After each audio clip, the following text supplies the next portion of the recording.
This will be available on the village website and on our knowledge base, our help center page for benchmarking. So if you want to come back to any of this information in the future or share with any colleagues, then that will be an opportunity for you. So we have this presentation on data collection from Illinois Green Alliance and Midwest Energy Efficiency. Sorry, I just lost the name, the Midwest Energy Efficiency Alliance, two alliances. Sorry, that's my brain didn't connect that at first. I am Lindsay Narodka. I am the Chief Sustainability Officer with the Village of Oak Park, and we are very excited to be kind of launching into our second season of reporting for our benchmarking ordinance. For those of you who are here, if you want to continue introducing yourselves in the chat, your name, the building type you represent, if you're with a specific address or specific management company and want to share that, that's good information for us as well. And then our speakers can help target some of the presentation, maybe more specific to what you might need. So as I said, I am Lindsay Narodka. I'm with the Village, the Office of Sustainability. We have our energy and water benchmarking ordinance that went into place in 2023. So this year will be our second year of reporting. This ordinance asks for data from public and private commercial and multifamily properties over 10,000 square feet that they're reporting energy and water usage to us through the free to use Energy Star Portfolio Manager platform. And because last year was kind of our launching year, we are asking for everyone who is participating this year to make sure you have your 2022 data as well as your 2023 data by December 31st, 2024. And these data are due to us on December 31st of the following calendar year for the previous calendar year's data. So one of the questions that I have been getting about this program is why? We understand that this is a time commitment for you all, particularly in the first year of reporting, as you get used to using Energy Star Portfolio Manager and how to collect the data. And so the reason that we're doing this is that we do believe that it is important for you and for us to track and collect this energy and water usage data. We at the Village of Oak Park have our Climate Ready Oak Park plan. Within that plan, we have a variety of commitments, including our commitment to reduce greenhouse gas emissions by 60% by 2030 and reach net zero by 2050. Because buildings represent over 70% of our greenhouse gas emissions, there's no way to reach these goals without bringing along our existing building stock. And so benchmarking policies are a tried and true way, as Katie will talk about a little bit, for communities to help buildings improve energy efficiency and reduce those greenhouse gas emissions. Now, because we know it is a time commitment for you, we also want to make sure that we are asking for something that is also benefiting building owners and building managers. So benchmarking does have some benefits, including alerting building managers if their building is underperforming. The Energy Star Portfolio Manager program compares one building's performance to an average of similar building types nationally. And so it's an opportunity to see if there are ways to improve performance and reduce operating costs. Benchmarking is also a way to track progress if you're making investments in your buildings to see the impact of those actions, those investments. We can't manage what we don't measure. And so even just the act of benchmarking has been shown to reduce annual operating costs by 2.4%. And then for buildings that are high achieving and reaching Energy Star status, because the Energy Star Portfolio Manager is the basis of the Energy Star score, additional benefits are seen, such as increased rental premiums, improved occupancy rates, and higher resale values. The village wants to make sure that we are also doing what we can to help and to incentivize and to reward our buildings which are doing this with us. And so this year we will have scorecards available to our participating buildings. This is an opportunity to show off high performance, and to use that to demonstrate the high efficiency of your buildings and help attract and retain tenants.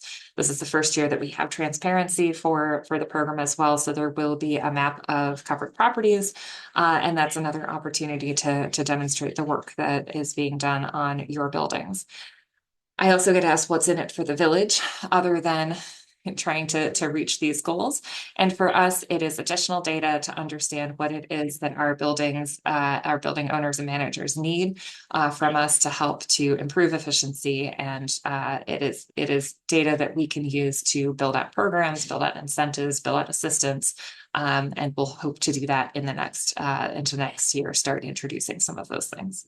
So that is all that I have, other than just a reminder that we do have a lot of resources on the village website, how-tos for entering data into Portfolio Manager, this help desk that you can access through the village website, our benchmarking page will also have the recordings for today's and tomorrow's data collection webinars.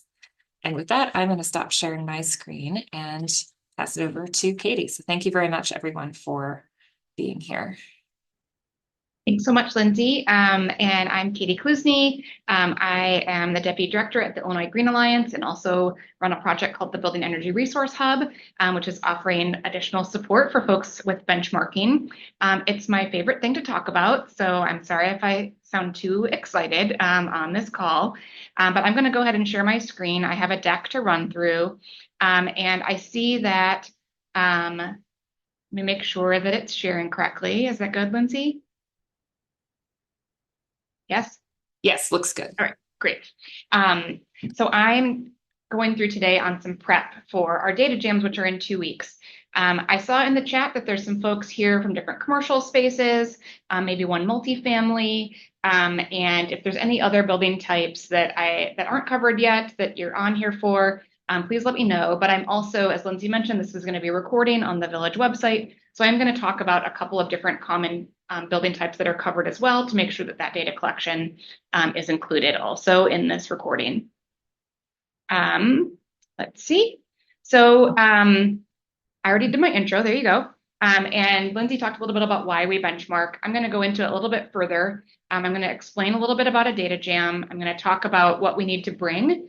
So all the different data you need to collect about your building to be able to move forward. I saw there's some questions about that utility data collection for this coming year. I'm making sure that you have access to that information.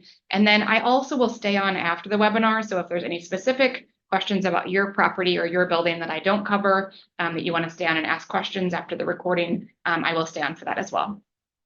So feel free and put those in the chat as you think of them so you don't forget, but I will get to those at the end. As Lindsay mentioned, you can't manage what you don't measure. And so, benchmarking does provide this great tool. If you continue tracking data year after year after year, you'll start seeing those trends, or you'll see a spike of something that maybe didn't go quite right as you thought. So you can figure out where to prioritize, any capital spending you want to make improvements on your building, or you can see if that spending that you have invested in is making a difference. So it's a really great way to keep tracking and understanding your investments. Oak Park does have energy and water benchmarking ordinance, but so do lots of folks in the Midwest and around the US. So just sharing where some other cities also have a similar ordinance to this and are working with buildings on similar tools. So what a data jam is, this is our data jam prep. So I'm getting to make sure that you guys know what you need to come to a data jam with all the information. So you have a really pleasant experience and have everything you need to be almost done with benchmarking, if not completely done. If you choose not to go to the data jam, this is also a great way to understand what you need to collect in advance before you sit down in the Energy Star Portfolio Manager tool, because it does require you to go and probably ask other people at your building or look for past things, so that you have it all collected and ready to go when you sit down and start working in this free software. So I'm going to talk about how, in the data jam, I'll talk about how to use the Energy Star Portfolio Manager software. So if you're not familiar with it and haven't logged into it before, we'll go step by step through screenshots on how you use the software. We'll talk about how to enter all the data in and the different screens, and you'll have someone one-on-one sitting with you to do that during the data jam. We'll also connect you with any assistance that you might need afterwards if there's anything you didn't complete, answer any questions, and hopefully you'll leave the data jam with the heavy lifting of benchmarking completed and submitted to the Village of Oak Park, or at least those exact next steps you need to finish that process. Today, we're just going to talk about how to prepare to have a successful data jam. You'll be bringing a laptop because you need to be able to look at what I'm doing during the data jam. We're going to bring the characteristic information about your building, which we're going to talk through here in a second. 1 year or 2 years if you didn't benchmark last year. So the 2022 full calendar year data and 2023 full calendar year data of electric, gas, and water. And yourself and whoever on your team might be benchmarking or have a part in this process, they're all welcome to attend. Anyone can benchmark a building. You don't need a specific profession or background to do it. So bring a friend, bring someone that you might want to work on this together so that you all understand how to do this moving forward. So I'm going to talk a little bit about the data characteristics that every building needs to bring to the data jam and that you'll need to collect before you start using Energy Star Portfolio Manager. Everybody needs to have a name of their property and a name that everyone else at your organization and property recognizes as the name of that property. So whether that's the address name or a name of the building, just making sure that when you come to the portfolio manager training and we enter it in, that anyone else working on this in the future would still recognize the building with that name. The property address, and then the gross floor area of the property. And this is one that people sometimes have to spend some time looking up in advance. So the gross floor area of the property is the total interior conditioned space. So not the leasable space or the rentable square footage, but the total square footage that is inside the envelope of the building. And so you might need to look at some past plans or drawings. There's some tools that you can look at online to kind of outline the area of your building and come up with that measurement. So if you're not sure or you can't figure that out, it is a really important number to have because the Energy Star Portfolio Manager tool is giving you kind of a measurement of energy use per square foot. And so you want to have the right square feet to make sure that the amount of energy used in that building is correct. Later on, when we talk about a few different things, your gross square footage area might be broken up into different types. Like maybe some of your building is multifamily and some of your building is commercial office or a retail or restaurant space. For this part of the process, you just want the total gross floor area, and then we'll split out later kind of what the usage is of different types if needed. You'll want the amount of irrigated area as well. So if you have outdoor sprinkling or outdoor irrigation, that's going to impact the water usage for your building. So you want to make sure you have that. If it's 0, then it's 0. So don't worry. But if you have irrigated space, figure that out. And then the year that it was built, and you'll have to look at occupancy as well. So there's some different ways to look at that occupancy that we'll talk through in the different building types. But it's really, it's kind of looking at the square footage and how many people are using energy in the space. So thinking about the type of people in the building and how many people are in the building at any particular time of the day. If you have multiple buildings that are connected by the same energy systems, we'll want to have that. Most people will probably be benchmarking one single building, but if it's connected or part of a campus, that comes into play. And then you'll want your 12 consecutive months of energy data, which we'll talk about in a bit. I'm going to talk through some different actual building types and what additional things is needed. So on the previous slide, that's information that every building wants to collect. And then on these slides is more about a particular building usage. So I know that Oak Park has a lot of worship facilities and a lot of worship facilities that are over 10,000 square feet. And so the data that you're going to collect about worship facilities gets into a little bit more detail. So in this particular instance, they want the gross floor area of the worship facility itself. And so in some instances, you may have a worship facility that's connected to a school or a school building, or a worship facility that's connected to a community recreation space. So we want to just make sure that what's the square footage of the worship facility itself? What are the weekly operating hours? So that's the average amount of hours that it's open to the public on a given week of the year. I know worship facilities is challenging because it might be used differently in the summer than in the winter and throughout the year, but you want an average of weekly operating hours.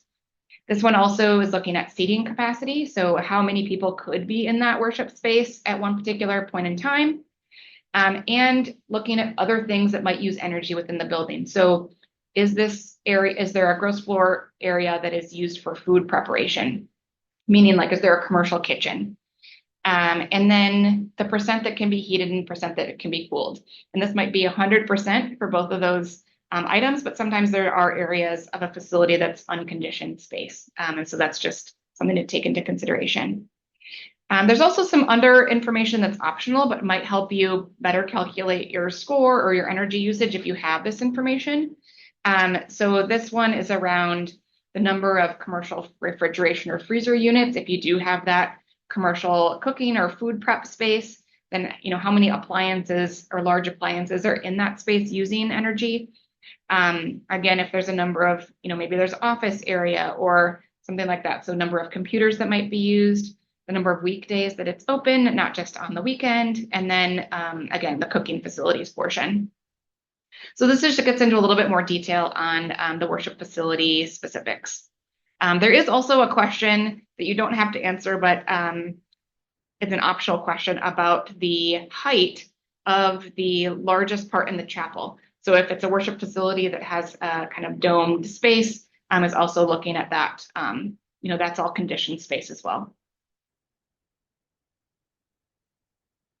A lot of folks, I think, on the call have an office, commercial office situation. So commercial office is going to collect a little bit less information because there's a little bit less things usually happening in commercial office space around energy use. So in this case, you're looking at the gross floor area of the commercial office portion. So if the whole building is used for commercial office, then that'd be the same number that you put in for gross floor area when you first started your building. But if it's split into different types of space, like retail and office and something else, then you want just the gross floor area of the commercial office figured out.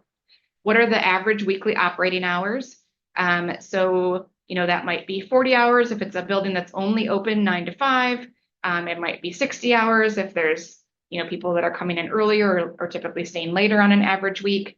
If it's a 24/7 facility, then the hours are going to be different. So just thinking through those different scenarios for your particular building. And again, it's an average throughout the year, not necessarily the busiest week. And then number of workers on the main shift. So how many people are in the building using energy on like the most, worked part of the day. So not looking at the evening when there might just be some people straggling or, a night shift where there might be some cleaning service, but how many people are in the building during the main part of the day when the heating and cooling and the lights are on and all the computers are being used. The other piece is the number of computers. Computers take up energy, and so that's why this question is asked. You can do a calculation based on the number of workers on the main shift, so Energy Star can do that for you. But if you have a good idea of the number of computers, this really helps with your energy consumption. And then also the percentage that can be cooled and percentage that can be heated, similar to the worship facility example. Senior living community is another example of building type that I know happens to be frequent in Oak Park. This is going to ask about a few other things because you'll notice they might use a lot more energy, different types of energy use in a senior living facility. So there's some other questions here about the average number of residents, the number of living units, the number of workers on a shift. But then also this gets into number of washing machines, both residential washing machines that might be in units, and then commercial washing machines that might be washing, bedding or something larger for a facility. If there's any lift systems, commercial refrigeration or freezer units. So you can see the more complicated a building's energy use gets, it's going to ask, Energy Star is going to ask you a few more questions about, the types of equipment that are energy using within the building to help calculate that energy usage per square foot better. A retail store is going to be similar to a commercial office area with gross floor area, the weekly operating hours, as I mentioned earlier. It may ask about the commercial and refrigeration and freezer units because it could be like a coffee shop type of situation where there's some more storage. And then if it's a single store or multiple storefronts, and then the exterior entrance to the public. So is it a entrance that you're coming through a hallway, an interior of a building, or is this have access to outside air. Like if you're opening the door a lot of times straight to the outside, that's going to change the energy usage of your building because it's going to have to keep catching up with heating and cooling. So that's why they ask that question here in the retail store example. And then there's just a few other questions about potential items that might be in a retail store. You can just put no or not answer the questions at the bottom if they don't apply to your retail situation. But number of cash registers, again, those use energy, computers, if there's any cooking facilities or anything like that inside.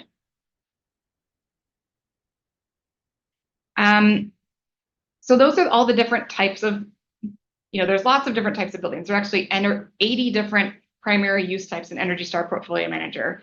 And we are going to send you some data collection worksheets for anybody that's attending that go through all of the information that I went through on those slides. So you can print out that worksheet or save it to your computer and go and collect all that data in advance so that when you get to Energy Star Portfolio Manager or the Data Jam, you have it all collected in a worksheet. We'll send those main types of buildings that we see in Oak Park, but we also will send a link to there's 80 different collection worksheets that you can download from Energy Star. And so if you have a different building type or if your building has multiple uses, so if it has some commercial office, some retail, and something else, you can download those different data sheets to make sure you're collecting all the data in advance. And again, we'll send those to you beforehand and share a link with Lindsay as well to put on the Village website. So then the next thing is collecting the energy and water data. This is an important piece of the puzzle because once you've figured out all of the pieces of your building and you enter that into Portfolio Manager, you pretty much never have to do that again.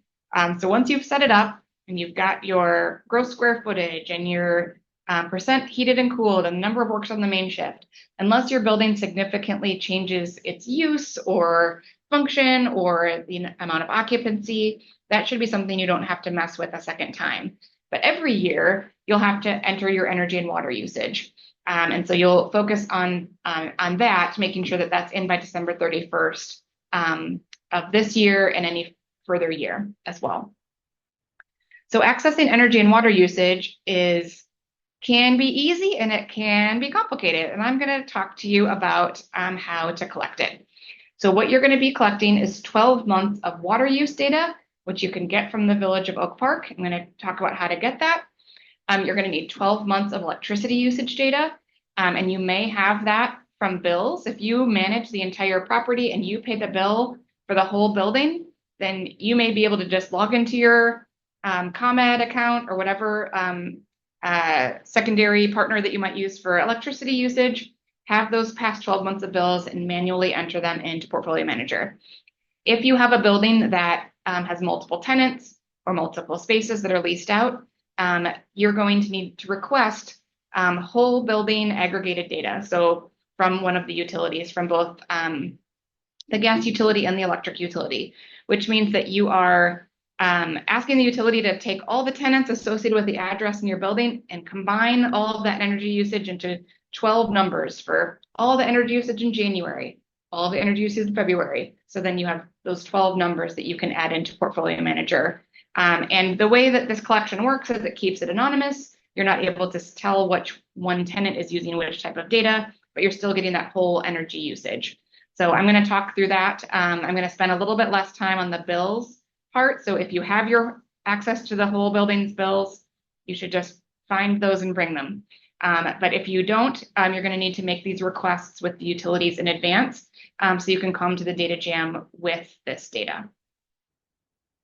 So ComEd has a program called the Energy Usage Data System, or EUDS. ComEd's EUDS system is accessible for the owner or manager of the property to request whole building energy usage over the course of 1 year or previous years. It also has a really cool feature where you can connect it with your Energy Star Portfolio Manager account and actually continue to send data monthly moving forward. I'm not going to talk through that right now, but I will talk through it at the Data Jam, and I'm happy to share more links about how to do that as well.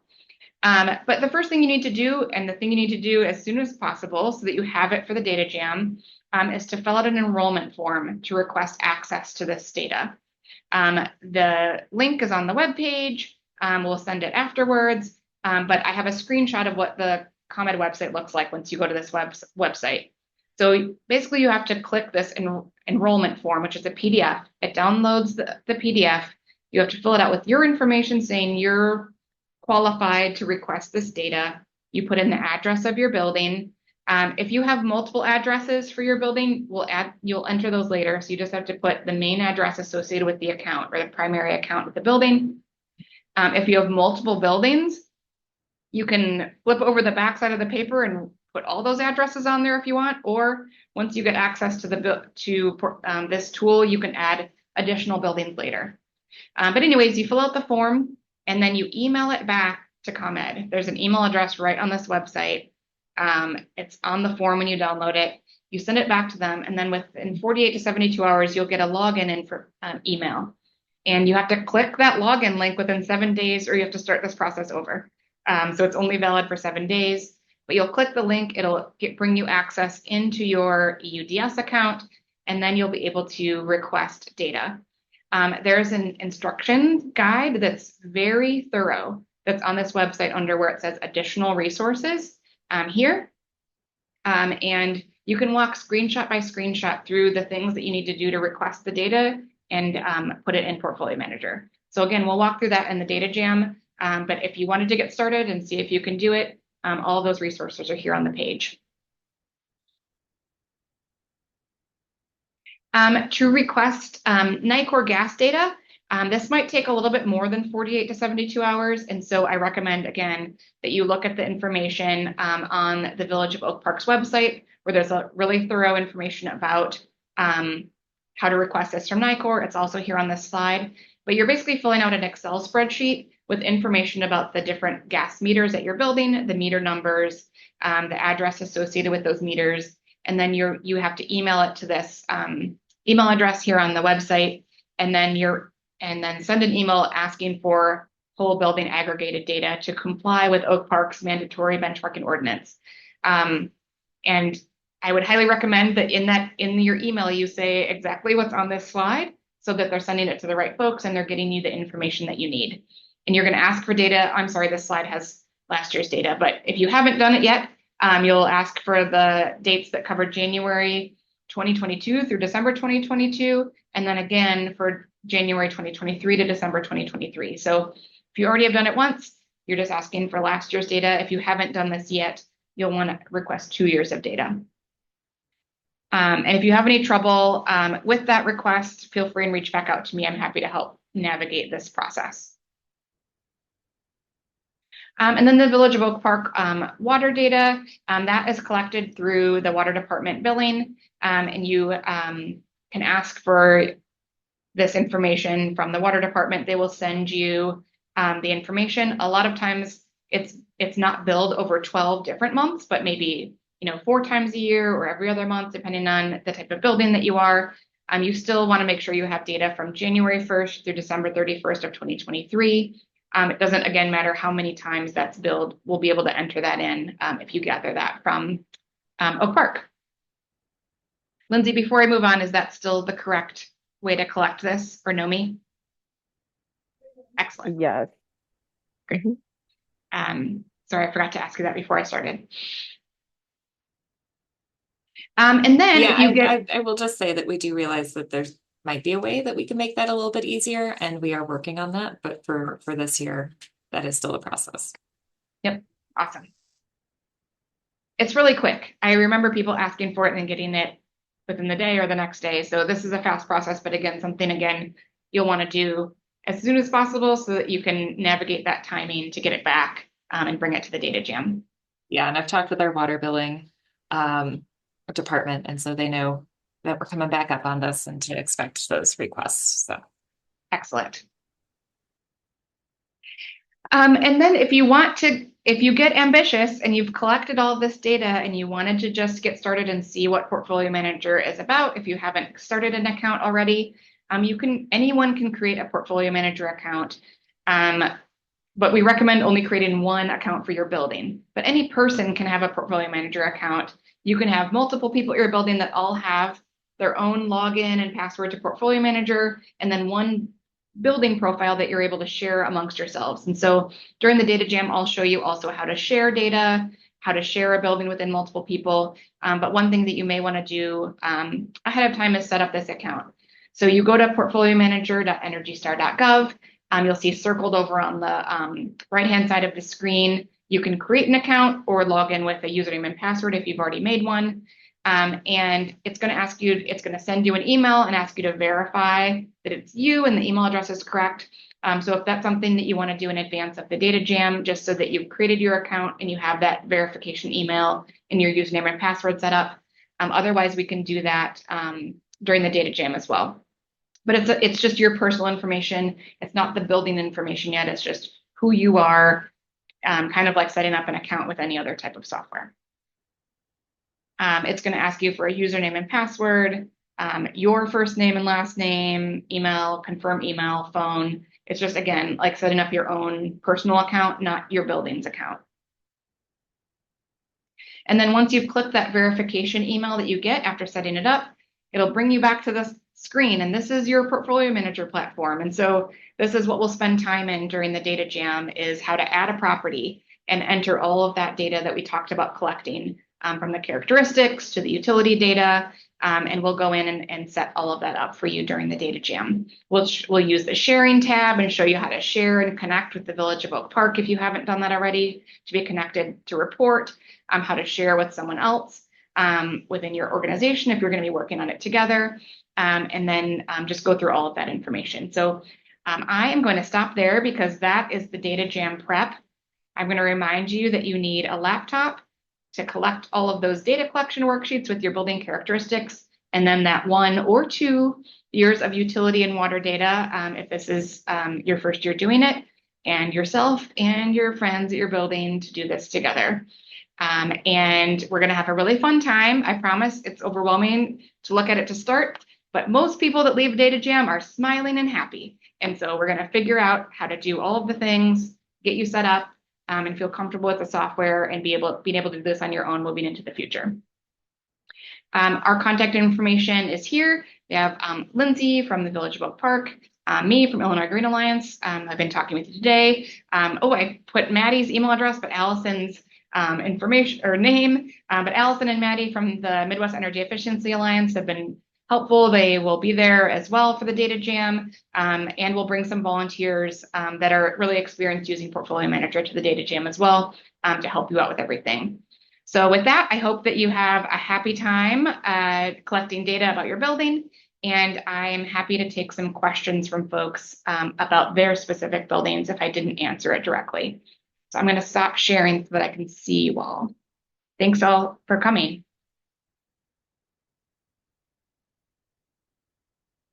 And now I can see the chat. Yeah, there weren't any questions in the chat. I did put a couple of links as you were talking. Great. To some of the resources. Thank you. And Jeff, you're back again. So do you need some help with, you already have a Portfolio Manager account, right? Oh, you're muted, but I can see you nodding. I'll unmute you. Does that work? No. Hi, this is Danielle from Oak Park Temple.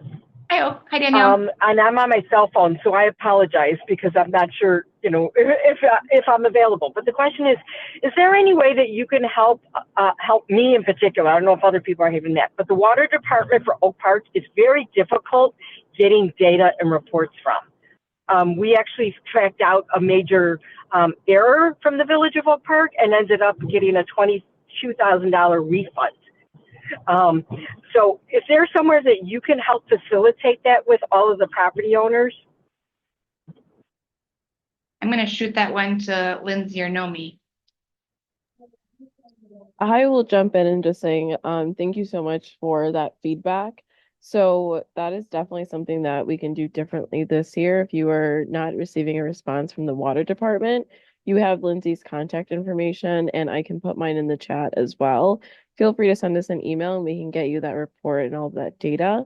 And if that particular issue hasn't been resolved yet, let us know as well, and we'll get help you get to the bottom of it. And that would be great, because I have the other things I've inputted at least through most of 23, but the water department, because we're tracking it because of the ComEd new HVAC system, and we've been trying to get it. They claim they only have reports for 90 days and they can't get old data to us. Well, we'll help you out. I remember you. Hi.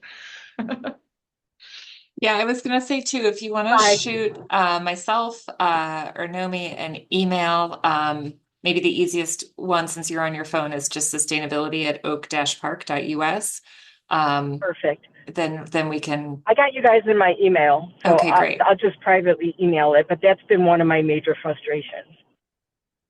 Cool. Yeah, and And there's again, the thank you, help because the desk. I more don't we know. hear, sorry, Katie, just the more we hear about where the pain points are, the better we're able to fix them. Do you want to talk more about what the help desk can, like what you can request in the help desk too? I know that system is newer this year from when people had it last year, or there's more things to click.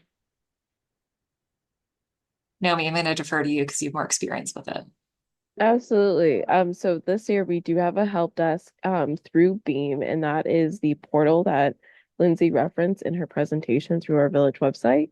And you could submit feedback tickets, and we can give you right then and there solutions to whatever issues you're having with benchmarking. So whether it's collecting data or you're getting error codes or whatever that is, and it's a quick, easy tool that we have set up to help assist you and hopefully make this process easier. So I see that the Oak Park Help Desk is in the chat already. And we can send out an email after this call as well, so everyone has that. Mhm. Jeff, you're unmuted. Can you hear? Right. Yeah, I'm ready to go now. So, yeah, I'm just updating from last year. So I have the account set up, right? So I needed to go to the water department and request 2003 data. Mhm. The portfolio manager account. So when I come to the data jam, we can just log in. I got to remember the password and username. You're going to send this PowerPoint presentation so I can go through to make sure I have all my account names. And then ComEd, that's something we just do at the data jam, right? To update it because that'll. Yeah, did you already have an energy usage data account? Yep. Okay. Yep. And then NICOR, the same. I need to collect that data beforehand. Yes. And if you made that spreadsheet and sent it to them last year already, you can use that same spreadsheet from last year and just change the dates on it and send it again. I don't recall, do I collect it from our billing statements or I go online to get that information, NICOR? I think that for that one, you need all the meters connected with your building, like the meter numbers. Right. So if you, Yeah, I remember we had to collect because the individuals and all that, I think we did that. So I'm going to have to dig through my 2-inch file here and see. I may be sending you a note because I'm not sure. I don't recall the steps I need to do here. Okay. sure. So before the meeting, I'm going to plan to be at the Oak Park Library.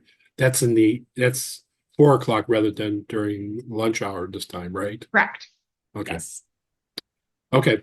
I have your business card information. I'll drop you a note if I stumble on something here. Thanks. Awesome. Any other questions from the folks they're on?